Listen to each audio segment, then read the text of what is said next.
दोस्तों हाजिर हैं एक होर वीडियो रिपोर्ट लैके। मेरी आज दी वीडियो रिपोर्ट बहुत ही अहम है, बहुत महत्वपूर्ण जानकारी ਅੱਜ मैं थोड़े नाल साझी करनी है।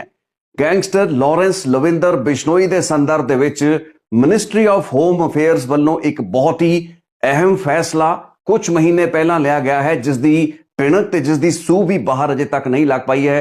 ਲੇਕਿਨ ਅੱਜ ਦੀ ਇਸ ਰਿਪੋਰਟ ਦੇ ਵਿੱਚ ਇਸ ਫੈਸਲੇ ਬਾਰੇ ਮੈਂ ਤੁਹਾਨੂੰ ਜਾਣਕਾਰੀ ਦਾਂਗਾ, ਕਿਉਂਕਿ ਇਸ ਫੈਸਲੇ ਦੀਆਂ ਕਈ ਇੰਪਲੀਕੇਸ਼ਨਸ ਹੈਗੀਆਂ ਨੇ, ਚੰਗੀਆਂ ਮਾੜੀਆਂ ਹਰ ਕਿਸਮ ਦੀਆਂ ਇੰਪਲੀਕੇਸ਼ਨਸ ਨੇ, ਜਿਨ੍ਹਾਂ ਨੂੰ ਅੱਜ ਦੀ ਇਸ ਰਿਪੋਰਟ ਦੇ ਵਿੱਚ ਸਾਂਝਾ ਵੀ ਕਰਾਂਗੇ। ਲੇਕਿਨ ਤੁਹਾਨੂੰ ਸਭ ਤੋਂ ਪਹਿਲੀ ਜਾਣਕਾਰੀ ਮੈਂ ਦੇਣਾ ਚਾਹਾਂਗਾ ਕਿ ਮਿਨਿਸਟਰੀ ਆਫ ਹੋਮ ਅਫੇਅਰਸ ਨੇ ਗੈਂਗਸਟਰ ਲੌਰੈਂਸ ਬਿਸ਼ਨੋਈ, ਜੋ ਕਿ ਇਹਨਾਂ ਦਿਨਾਂ ਅਹਿਮਦਾਬਾਦ ਦੀ ਸੈਂਟਰਲ ਜੇਲ੍ਹ ਦੇ ਵਿੱਚ ਬੰਦ ਹੈ, ਉਸ ਦੇ ਸੰਦਰਭ ਦੇ ਵਿੱਚ ਕ੍ਰਿਮੀਨਲ ਪ੍ਰੋਸੀਜਰ ਕੋਡ ਦੀ ਧਾਰਾ 268 CRPC 268 ਨੂੰ ਇਨਵੋਕ ਕਰ ਲਿਆ ਹੈ, ਯਾਨੀ ਕਿ ਇਸ ਤਾਕਤ ਨੂੰ ਲਾਗੂ ਕਰ ਰਿਹਾ ਹੈ। ਇਹ ਇੱਕ ਬਹੁਤ ਹੀ ਅਹਿਮ ਡਿਵੈਲਪਮੈਂਟ ਹੈ। ਤੁਸੀਂ ਪੁੱਛੋਗੇ CRPC 268 ਦਾ ਮਤਲਬ ਕੀ ਹੈ? CRPC 267 ਦੀ CRPC 268 ਇਹਨਾਂ ਦੋਹਾਂ ਧਾਰਾਵਾਂ ਦੇ ਮਤਲਬ ਤੇ ਸੰਦਰਭ ਮੈਂ ਤੁਹਾਨੂੰ ਅੱਜ ਦੀ ਇਸ ਰਿਪੋਰਟ ਦੇ ਵਿੱਚ ਐਕਸਪਲੇਨ ਕਰਾਂਗਾ। ਲੇਕਿਨ ਮੋਟੀ ਗੱਲ ਤੁਹਾਨੂੰ ਪਹਿਲਾਂ ਸਮਝਾ ਦਾਂ। ਲੌਰੈਂਸ ਲਵਿੰਦਰ ਬਿਸ਼ਨੋਈ ਅਹਿਮਦਾਬਾਦ ਦੀ ਜੇਲ੍ਹ 'ਚੋਂ ਬੈਠ ਕੇ ਹੀ ਦੇਸ਼ ਦੀ ਕਿਸੇ ਵੀ ਅਦਾਲਤ ਵਿੱਚ ਹੋਣ ਵਾਲੀ ਉਸ ਦੀ ਪੇਸ਼ੀ ਨੂੰ ਆਨਲਾਈਨ ਵੀਡੀਓ ਕਾਨਫਰੰਸਿੰਗ ਦੇ ਜ਼ਰੀਏ ਅਟੈਂਡ ਕਰੇਗਾ। ਲੌਰੈਂਸ ਬਿਸ਼ਨੋਈ ਨੂੰ ਕੋਈ ਅਦਾਲਤ ਜੇ ਸਮਨ ਭੇਜਦੀ ਹੈ, ਅਟੈਂਡੈਂਸ, ਉਸ ਦੀ ਹਾਜ਼ਰੀ, ਉਸ ਦੀ ਉਪਸਥਿਤੀ ਦੀ ਲੋੜ ਕਿਸੇ ਵੀ ਦੇਸ਼ ਦੀ ਅਦਾਲਤ ਦੇ ਵਿੱਚ, ਪੰਜਾਬ ਦੀ, ਹਰਿਆਣਾ ਦੀ, ਦਿੱਲੀ ਦੀ ਜਾਂ ਕਿਸੇ ਵੀ ਹੋਰ ਸੂਬੇ ਦੀ ਅਦਾਲਤ ਦੇ ਵਿੱਚ ਜੇ ਲੌਰੈਂਸ ਬਿਸ਼ਨੋਈ ਅਦਾਲਤ ਦੇ ਵਿੱਚ ਹਾਜ਼ਰ ਚਾਹੀਦਾ ਹੈ, ਉਹ ਹਾਜ਼ਰੀ ਫਿਜ਼ੀਕਲ ਪੱਧਰ ਉੱਤੇ ਨਹੀਂ ਹੋ ਪਾਏਗੀ। ਅਹਿਮਦਾਬਾਦ ਦੀ ਜੇਲ੍ਹ ਅਥਾਰਟੀਜ਼ ਵੱਲੋਂ, ਅਹਿਮਦਾਬਾਦ ਪ੍ਰਿਜ਼ਨਸ ਦੇ ਅਧਿਕਾਰੀਆਂ ਵੱਲੋਂ ਇਹ ਸੂਚਨਾ ਦਿੱਤੀ ਗਈ ਹੈ। ਬੀਤੀ 6 ਨਵੰਬਰ ਦੀ ਤਾਰੀਖ ਨੂੰ ਅੰਮ੍ਰਿਤਸਰ ਦੀ ਅਦਾਲਤ, ਅੰਮ੍ਰਿਤਸਰ ਦੇ ਜੁਡੀਸ਼ੀਅਲ ਮੈਜਿਸਟ੍ਰੇਟ ਜਸਬੀਰ ਸਿੰਘ ਦੀ ਅਦਾਲਤ, ਜਿਨ੍ਹਾਂ ਵੱਲੋਂ ਲੌਰੈਂਸ ਬਿਸ਼ਨੋਈ ਲਈ ਸਮਨ ਜਾਰੀ ਕੀਤੇ ਗਏ ਸੀ, ਉਸ ਨੂੰ ਅਦਾਲਤ ਦੇ ਵਿੱਚ, ਯਾਨੀ ਕਿ ਅੰਮ੍ਰਿਤਸਰ ਦੀ ਅਦਾਲਤ ਦੇ ਵਿੱਚ ਆਰਮਸ ਐਕਟ ਦੇ ਇੱਕ ਮੁਕੱਦਮੇ ਦੇ ਵਿੱਚ ਹਾਜ਼ਰੀ ਲਈ ਮੰਗਾਇਆ ਗਿਆ ਸੀ। ਬਠਿੰਡਾ ਜੇਲ੍ਹ ਉਸ ਦੇ ਸਮਨ, ਉਸ ਦੀ ਹਾਜ਼ਰੀ ਦੇ ਇਹ ਆਰਡਰ ਭੇਜੇ ਗਏ। ਬਠਿੰਡਾ ਜੇਲ੍ਹ ਅਥਾਰਟੀਜ਼ ਵੱਲੋਂ ਇਹਨਾਂ ਆਰਡਰਸ ਨੂੰ ਈਮੇਲ ਦੇ ਜ਼ਰੀਏ ਅਹਿਮਦਾਬਾਦ ਪ੍ਰਿਜ਼ਨ, ਅਹਿਮਦਾਬਾਦ ਦੀ ਸੈਂਟਰਲ ਜੇਲ੍ਹ ਅਥਾਰਟੀਜ਼ ਨੂੰ ਭੇਜਿਆ ਗਿਆ ਤੇ ਅਹਿਮਦਾਬਾਦ ਦੀ ਜੇਲ੍ਹ ਅਥਾਰਟੀਜ਼ ਨੇ ਦੋ ਟੂਕ ਜਵਾਬ ਦਿੱਤਾ।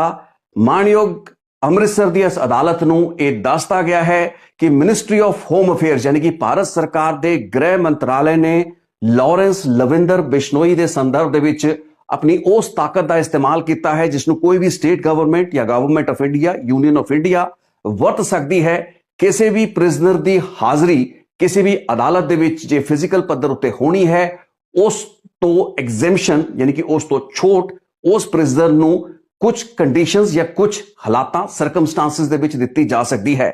ਇਸ ਦਾ ਸਿੱਧਾ ਮਤਲਬ ਇਹ ਹੈ ਕਿ ਲੌਰੈਂਸ ਬਿਸ਼ਨੋਈ ਆਉਣ ਵਾਲੇ 1 ਸਾਲ ਤੱਕ, ਇਹ ਚੀਜ਼ ਬਾਕਾਇਦਾ ਅਹਿਮਦਾਬਾਦ ਦੀ ਜੇਲ੍ਹ ਅਥਾਰਟੀਜ਼ ਵੱਲੋਂ ਜਿਹੜੀ ਸੂਚਨਾ, ਜਿਹੜਾ ਜਵਾਬ ਭੇਜਿਆ ਗਿਆ ਹੈ ਅੰਮ੍ਰਿਤਸਰ ਦੀ ਅਦਾਲਤ ਨੂੰ, ਉਸ ਦੇ ਵਿੱਚ ਦਿੱਤੀ ਗਈ ਹੈ ਕਿ ਆਉਣ ਵਾਲੇ 1 ਸਾਲ ਤੱਕ ਲੌਰੈਂਸ ਬਿਸ਼ਨੋਈ ਦੀ ਹਰ ਪੇਸ਼ੀ ਆਨਲਾਈਨ ਜਾਂ ਵੀਡੀਓ ਕਾਨਫਰੰਸਿੰਗ ਦੇ ਜ਼ਰੀਏ ਹੋਏਗੀ। ਲੌਰੈਂਸ ਬਿਸ਼ਨੋਈ ਕਿਸੇ ਵੀ ਅਦਾਲਤ ਦੇ ਵਿੱਚ ਪੇਸ਼ ਨਹੀਂ ਹੋਏਗਾ। ਦੋਸਤੋ, ਇੱਕ ਬਹੁਤ ਅਹਿਮ ਜਾਣਕਾਰੀ ਹੈ, ਬਹੁਤ ਹੀ ਮਹੱਤਵਪੂਰਨ ਸੂਚਨਾ ਹੈ। ਇਸ ਦੇ ਪ੍ਰੋਜ਼ ਐਂਡ ਕੌਨਸ ਹੈਗੇ ਨੇ, ਆਪਾਂ ਉਸ ਨੂੰ ਐਗਜ਼ਾਮਿਨ ਕਰਨਾ ਹੈ। ਲੇਕਿਨ ਸਭ ਤੋਂ ਪਹਿਲਾਂ ਦੱਸ ਦਈਏ ਕਿ ਪੂਰਾ ਦਾ ਪੂਰਾ ਘਟਨਾਕ੍ਰਮ ਘਟਿਆ ਕਿਵੇਂ। 3 ਮਹੀਨੇ ਪਹਿਲਾਂ 23 ਅਗਸਤ 2023 ਨੂੰ ਲੌਰੈਂਸ ਬਿਸ਼ਨੋਈ ਨੂੰ ਬਠਿੰਡਾ ਦੀ ਕੇਂਦਰੀ ਜੇਲ੍ਹ ਤੋਂ ਟ੍ਰਾਂਸਫਰ ਕੀਤਾ ਜਾਂਦਾ ਹੈ। ਇੱਕ ਬਹੁਤ ਹੀ ਫੈਸ਼ਨੇਬਲ ਅੰਦਾਜ਼ ਦੇ ਵਿੱਚ ਲੌਰੈਂਸ ਬਿਸ਼ਨੋਈ ਮੋਹਾਲੀ ਦੇ ਕੌਮਾਂਤਰੀ ਇੰਟਰਨੈਸ਼ਨਲ 에ਅਰਪੋਰਟ ਤੋਂ ਬਾਏ 에ਅਰ ਟਰੈਵਲ ਕਰਦਾ ਹੈ। ਗੁਜਰਾਤ ਦੀ ATS, ਯਾਨੀ ਕਿ ਗੁਜਰਾਤ ਦੀ ਐਂਟੀ ਟੈਰਰ ਸਕਾਡ ਜਿਹੜੀ ਹੈ, ਉਸ ਵੱਲੋਂ ਜਖਾਊ ਦਾ ਇੱਕ ਬੰਦਰਗਾਹ ਪੋਰਟ, ਜਿਸ ਦੇ ਕੁਝ ਨੌਟੀਕਲ ਮੀਲ ਅੰਦਰ ਇੱਕ ਹੈਰੋਇਨ ਦਾ ਜ਼ਖੀਰਾ ਅੱਜ ਤੋਂ 1 ਸਾਲ ਪਹਿਲਾਂ ਫੜਿਆ ਗਿਆ ਸੀ। ਇਸ ਕੇਸ ਦੇ ਵਿੱਚ NDPS ਦਾ ਮੁਕੱਦਮਾ, ਲੌਰੈਂਸ ਬਿਸ਼ਨੋਈ ਤੇ ਇਸ ਦੇ ਨਾਲ ਦੇ ਕੁਝ ਕ੍ਰਿਮੀਨਲ ਤੇ ਗੈਂਗਸਟਰਾਂ ਦਾ ਨਾਂ ਇਸ ਕੇਸ ਦੇ ਵਿੱਚ ਉੱਭਰਿਆ ਸੀ। ਇਹ ਹੈਰੋਇਨ ਦੀ ਉਹੀ ਖੇਪ ਹੈ ਜੋ ਕਿ ਹੋਰ ਮੁਲਕਾਂ ਤੋਂ ਬੰਦਰਗਾਹਾਂ ਉੱਤੇ ਉਤਰਦੀ ਹੈ ਤੇ ਬਾਅਦ ਦੇ ਵਿੱਚ ਪੰਜਾਬ ਸਣੇ ਕਈ ਦੇਸ਼ ਦੇ ਰਾਜਾਂ ਦੇ ਵਿੱਚ ਸਮਗਲ ਕੀਤੀ ਜਾਂਦੀ ਹੈ। ਇਸ ਕੇਸ ਦੇ ਵਿੱਚ ਪਹਿਲਾਂ ਵੀ 15 ਦਿਨ ਦੀ ਰਿਮਾਂਡ ਉੱਤੇ ਗੁਜਰਾਤ ATS ਲੌਰੈਂਸ ਬਿਸ਼ਨੋਈ ਨੂੰ ਲੈ ਚੁੱਕੀ ਹੈ। ਤੁਹਾਨੂੰ ਯਾਦ ਹੋਵੇਗਾ 23 ਅਗਸਤ ਨੂੰ ਲੌਰੈਂਸ ਬਿਸ਼ਨੋਈ ਦੀ ਜੇਲ੍ਹ ਟ੍ਰਾਂਸਫਰ ਹੁੰਦੀ ਹੈ, ਯਾਨੀ ਕਿ ਉਸ ਨੂੰ ਗੁਜਰਾਤ ATS ਦੀ ਕਸਟਡੀ ਵਿੱਚ ਭੇਜਿਆ ਜਾਂਦਾ ਹੈ। ਕੁਝ ਹਫ਼ਤੇ ਦੀ ਰਿਮਾਂਡ ਤੋਂ ਬਾਅਦ ਗੁਜਰਾਤ ATS ਵੱਲੋਂ ਅਹਿਮਦਾਬਾਦ ਦੀ ਜੇਲ੍ਹ ਦੇ ਵਿੱਚ ਲੌਰੈਂਸ ਬਿਸ਼ਨੋਈ ਨੂੰ ਸ਼ਿਫਟ ਕਰਤਾ ਗਿਆ। ਮੇਰੀ ਪਿਛਲੀ ਰਿਪੋਰਟ ਜਿਹੜੀ ਇਸ ਵਿਸ਼ੇ ਉੱਤੇ, ਯਾਨੀ ਕਿ ਜਖਾਊ ਪੋਰਟ ਦੇ ਉੱਤੇ ਆਧਾਰਿਤ ਹੈ, ਹੈਰੋਇਨ ਦੀ ਕਿਹੜੀ ਖੇਪ ਫੜੀ ਗਈ ਸੀ, ਉਸ ਦਾ ਪੂਰਾ ਮਾਮਲਾ, ਕਿਵੇਂ ਤਾਰਾਂ ਲੌਰੈਂਸ ਬਿਸ਼ਨੋਈ ਨਾਲ ਜੜੀਆਂ, ਇਹ ਸਾਰੀ ਰਿਪੋਰਟ 28 ਅਗਸਤ ਨੂੰ ਤਿਆਰ ਕਰਕੇ ਨਸ਼ਰ ਕੀਤੀ ਗਈ ਸੀ। ਲੇਕਿਨ 28 ਅਗਸਤ ਦੀ ਇਸ ਰਿਪੋਰਟ ਦੇ ਪ੍ਰਸਾਰਿਤ ਹੋਣ ਤੋਂ 2 दिन बाद ही मिनिस्ट्री ऑफ होम अफेयर्स ने धारा 268 सीआरपीसी क्रिमिनल प्रोसीजर कोड ਦੀ ਇਨਵੋਕ ਕੀਤੀ। ਇਸ ਧਾਰਾ ਦੇ ਤਹਿਤ ਕੋਈ ਵੀ ਸਟੇਟ ਗਵਰਨਮੈਂਟ ਤਿੰਨ ਅਜਿਹੇ ਹਾਲਾਤ ਹੈਗੇ ਨੇ, ਤਿੰਨ ਸਰਕਮਸਟੈਂਸਸ, ਤਿੰਨ ਕੰਡੀਸ਼ਨਸ ਹੈਗੀਆਂ ਨੇ ਜਿਨ੍ਹਾਂ ਹਾਲਾਤਾਂ ਦੇ ਵਿੱਚ ਅਦਾਲਤ ਦੇ ਵਿੱਚ ਕਿਸੇ ਵੀ ਮੁਜਰਮ ਜਾਂ ਮੁਲਜ਼ਮ ਦੀ ਜਿਹੜੀ ਪੇਸ਼ੀ ਹੈ ਉਸ ਤੋਂ ਉਸ ਨੂੰ ਛੋਟ ਦੇ ਸਕਦੀ ਹੈ, ਜੋ ਕਿ ਲਾਰੈਂਸ ਬਿਸ਼ਨੋਈ ਨੂੰ ਇਸ ਕੇਸ ਦੇ ਵਿੱਚ ਦਿੱਤੀ ਗਈ। ਇੱਕ ਤਾਂ ਨੇਚਰ ਆਫ ਕ੍ਰਾਈਮ, ਕਿਸ ਕਿਸਮ ਦਾ ਅਪਰਾਧੀ ਹੈ, ਉਸ ਦੀ ऑफेंस ਦੀ ਨੇਚਰ ਕੀ ਹੈ। ਆਧਾਰ ਇਹ ਵੀ ਹੁੰਦਾ ਹੈ ਕਿ ਕਿਸੇ ਵਿਅਕਤੀ ਨੂੰ ਛੋਟ ਦੇਣੀ ਹੈ ਜਾਂ ਨਹੀਂ ਦੇਣੀ ਹੈ। ਇਸ ਤੋਂ ਇਲਾਵਾ ਪਬਲਿਕ ਆਰਡਰ ਦੇ ਵਿੱਚ ਕੋਈ ਡਿਸਟਰਬੈਂਸ ਕ੍ਰੀਏਟ ਨਾ ਹੋਵੇ, ਕਾਨੂੰਨ ਵਿਵਸਥਾ ਦੀ ਸਥਿਤੀ ਨੂੰ ਜੇ ਕੋਈ ਸੰਕਟ ਹੈ, ਕੋਈ ਖਤਰਾ ਹੈ, ਉਹਨਾਂ ਸਥਿਤੀਆਂ ਦੇ ਵਿੱਚ ਵੀ ਕਿਸੇ ਮੁਜਰਮ ਜਾਂ ਮੁਲਜ਼ਮ ਦੀ ਜਿਹੜੀ ਹਾਜ਼ਰੀ ਹੈ ਉਸ ਤੋਂ ਉਸ ਨੂੰ ਛੋਟ ਦਿੱਤੀ ਜਾ ਸਕਦੀ ਹੈ। ਤੇ ਤੀਸਰੀ ਜਿਹੜੀ ਕੰਡੀਸ਼ਨ ਹੈ ਉਹ ਹੈ public safety. Again almost the same, ਯਾਨੀ ਕਿ ਜਨਤਕ ਸੁਰੱਖਿਆ ਦੇ ਨਾਂ ਉੱਤੇ ਤਿੰਨ ਅਜਿਹੀਆਂ ਕੰਡੀਸ਼ਨਸ ਜਿਨ੍ਹਾਂ ਦੇ ਚੱਲਦੇ ਕੋਈ ਵੀ ਸਟੇਟ ਗਵਰਨਮੈਂਟ ਜਾਂ ਸੰਬੰਧਿਤ ਯੂਨੀਅਨ ਗਵਰਨਮੈਂਟ ਇਸ ਕੇਸ ਦੇ ਵਿੱਚ ਮਿਨਿਸਟਰੀ ਆਫ ਹੋਮ ਅਫੇਅਰਸ ਨੇ ਇੱਕ ਵਿਸ਼ੇਸ਼ ਆਰਡਰ ਦੇ ਜ਼ਰੀਏ, ਇੱਕ ਜਨਰਲ ਆਰਡਰ ਇੱਕ ਕਲਾਸ ਆਫ ਪ੍ਰਿਜ਼ਨਰਸ ਦੇ ਸੰਦਰਭ ਵਿੱਚ ਵੀ ਹੋ ਸਕਦਾ ਹੈ, ਲੇਕਿਨ ਇੱਕ ਪ੍ਰਿਜ਼ਨਰ ਵਿਸ਼ੇਸ਼ ਜੋ ਕਿ ਇਸ ਕੇਸ ਦੇ ਵਿੱਚ ਲਾਰੈਂਸ ਬਿਸ਼ਨੋਈ ਹੈ ਉਸ ਦੇ ਸੰਦਰਭ ਦੇ ਵਿੱਚ ਵੀ ਇਹ ਆਰਡਰ ਸੁਣਾਇਆ ਜਾ ਸਕਦਾ ਹੈ। ਸੋ 268 ਸੀਆਰਪੀਸੀ ਸੁਪਰਸੀਡ ਕਰਦਾ ਹੈ 267 ਸੀਆਰਪੀਸੀ ਨੂੰ।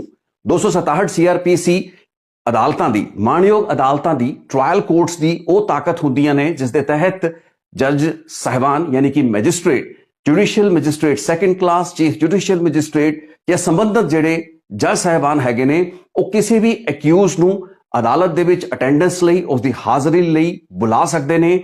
ਇਸ ਪਰਪਸ ਦੇ ਲਈ ਉਹਨਾਂ ਵੱਲੋਂ ਜੇਲ੍ਹ ਦੇ ਵਿੱਚ ਬਕਾਇਦਾ ਆਰਡਰ ਭੇਜੇ ਜਾਂਦੇ ਨੇ, ਜਿਸ ਤੋਂ ਬਾਅਦ ਗਾਰਦ ਮੁਹੱਈਆ ਕਰਵਾਈ ਜਾਂਦੀ ਹੈ ਉਸ ਪ੍ਰਿਜ਼ਨਰ ਨੂੰ, ਤੇ ਗਾਰਦ, ਜੇਲ੍ਹ ਗਾਰਦ ਅਧਿਕਾਰੀਆਂ ਦੇ ਨਾਲ ਉਸ ਪ੍ਰਿਜ਼ਨਰ ਨੂੰ, ਉਸ ਕੈਦੀ ਨੂੰ ਅਦਾਲਤ ਦੇ ਵਿੱਚ ਪੇਸ਼ ਕੀਤਾ ਜਾਂਦਾ ਹੈ। ਸੋ ਇਸ ਤਰੀਕੇ ਦਾ ਪੂਰਾ ਪ੍ਰੋਸੀਜਰ ਹੈ। 267 ਬੇਸਿਕਲੀ ਅਦਾਲਤਾਂ ਦੀ ਤਾਕਤ ਹੈ ਤੇ ਇਸ ਦੇ ਵਿੱਚ ਵੀ ਦੱਸ ਦਈਏ ਕਿ ਜੁਡੀਸ਼ੀਅਲ ਮੈਜਿਸਟ੍ਰੇਟ ਸੈਕੰਡ ਕਲਾਸ ਦੀ ਜਿਹੜੀ ਕੋਰਟ ਹੁੰਦੀ ਹੈ ਉਸ ਵੱਲੋਂ ਖੁਦ ਬਖੁਦ ਇਸ ਤਰੀਕੇ ਦੇ ਸਮਨ ਨਹੀਂ ਭੇਜੇ ਜਾ ਸਕਦੇ, ਬਲਕਿ ਉਸ ਦੇ ਆਰਡਰਾਂ ਦੇ ਨਾਲ ਚੀਫ ਜੁਡੀਸ਼ੀਅਲ ਮੈਜਿਸਟ੍ਰੇਟ ਦੀ ਤਸਦੀਕ ਯਾਨੀ ਕਿ ਉਸ ਦੀ ਐਂਡੋਰਸਮੈਂਟ ਲੱਗਦੀ ਹੈ। ਦੋ ਜੱਜਾਂ ਵੱਲੋਂ ਐਂਡੋਰਸ ਹੋਣ ਤੋਂ ਬਾਅਦ ਹੀ ਕਿਸੇ ਪ੍ਰਿਜ਼ਨਰ ਨੂੰ ਸੱਦਿਆ ਜਾ ਸਕਦਾ ਹੈ ਅਦਾਲਤ ਦੇ ਵਿੱਚ ਹਾਜ਼ਰੀ ਲਈ। ਸੋ 267 ਸੀਆਰਪੀਸੀ ਦਾ ਇੱਕ ਅਹਿਮ ਸੈਕਸ਼ਨ ਹੈ, ਅਦਾਲਤ ਦੀ ਤਾਕਤ ਹੈ, ਲੇਕਿਨ ਇਸ ਅਦਾਲਤ ਦੀ ਤਾਕਤ ਨੂੰ ਅਕਿਊਜ਼ ਨੂੰ, ਮੁਲਜ਼ਮਾਂ ਨੂੰ ਆਪਣੇ ਕੋਲ ਬੁਲਾਉਣ ਦੇ, ਉਹਨਾਂ ਦੀ ਹਾਜ਼ਰੀ, ਪੇਸ਼ੀ, ਹੀਅਰਿੰਗ ਦੌਰਾਨ ਉਹਨਾਂ ਨੂੰ ਸੱਦਣ ਦੀ ਜਿਹੜੀ ਤਾਕਤ ਹੈ ਉਸ ਨੂੰ ਸੁਪਰਸੀਡ ਕਰਦੀ ਹੈ ਕਿਸੇ ਵੀ ਰਾਜ ਸਰਕਾਰ ਦੀ ਜਾਂ ਯੂਨੀਅਨ ਗਵਰਨਮੈਂਟ ਦੀ ਤਾਕਤ, ਜੋ ਕਿ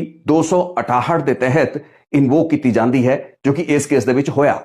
ਹੁਣ ਤੁਸੀਂ ਚੰਗੀ ਤਰ੍ਹਾਂ 267 ਤੇ 268 ਸੀਆਰਪੀਸੀ ਧਾਰਾਵਾਂ ਤੇ ਇਹਨਾਂ ਆਰਡਰਾਂ ਦੇ ਮਤਲਬ ਸਮਝ ਚੁੱਕੇ ਹੋ, ਲੇਕਿਨ ਇਸ ਵਕਤ ਸਵਾਲ ਇਹ ਖੜਾ ਹੁੰਦਾ ਹੈ ਕਿ ਅਹਿਮਦਾਬਾਦ ਹੀ ਕਿਉਂ? ਅਹਿਮਦਾਬਾਦ ਦੀ ਜੇਲ੍ਹ ਦੇ ਵਿੱਚ ਹੀ ਲਾਰੈਂਸ ਬਿਸ਼ਨੋਈ ਨੂੰ ਗੁਜਰਾਤ ATS ਦੀ ਕਸਟਡੀ ਉੱਤੇ ਬੁਲਾ ਕੇ ਇਸ ਜੇਲ੍ਹ ਦੇ ਵਿੱਚ ਸ਼ਿਫਟ ਕਰਕੇ ਇਸ ਧਾਰਾ ਨੂੰ ਇਨਵੋਕ ਕੀਤਾ ਗਿਆ ਮਿਨਿਸਟਰੀ ਆਫ ਹੋਮ ਅਫੇਅਰਸ ਵੱਲੋਂ। ਇਸ ਨੂੰ ਲੈ ਕੇ ਕਈ ਕਿਸਮ ਦੇ ਤਰਕ ਦਿੱਤੇ ਜਾ ਸਕਦੇ ਨੇ। ਜੇ ਆਪਾਂ ਹਾਂ ਪੱਖੀ ਇਸ ਆਰਡਰ ਦਾ, ਇਸ ਫੈਸਲੇ ਦਾ ਇੱਕ ਹਾਂ ਪੱਖੀ ਪੱਖ ਟਟੋਲਣ ਦੀ ਕੋਸ਼ਿਸ਼ ਕਰੀਏ ਤਾਂ ਗੱਲ ਬੜੀ ਜੀ ਸਪਸ਼ਟ ਹੈ। ਤੇ ਮੈਂ ਸ਼ਾਇਦ ਆਪਣੀ ਕਿਸੇ ਰਿਪੋਰਟ ਦੇ ਵਿੱਚ ਕਿਹਾ ਸੀ ਕਿ ਜਿਸ ਤਰੀਕੇ ਦੇ ਨਾਲ ਲਾਰੈਂਸ ਬਿਸ਼ਨੋਈ ਨੂੰ ਅਦਾਲਤ ਦੀ ਪੇਸ਼ੀਆਂ ਦੌਰਾਨ ਇੱਧਰ ਉੱਧਰ ਲੈ ਕੇ ਫਿਰਿਆ ਜਾਂਦਾ, ਇੱਕ ਲੰਬੀ ਚੌੜੀ ਗਾਰਡ ਉਸ ਦੇ ਨਾਲ ਤੁਰਦੀ ਹੈ ਤੇ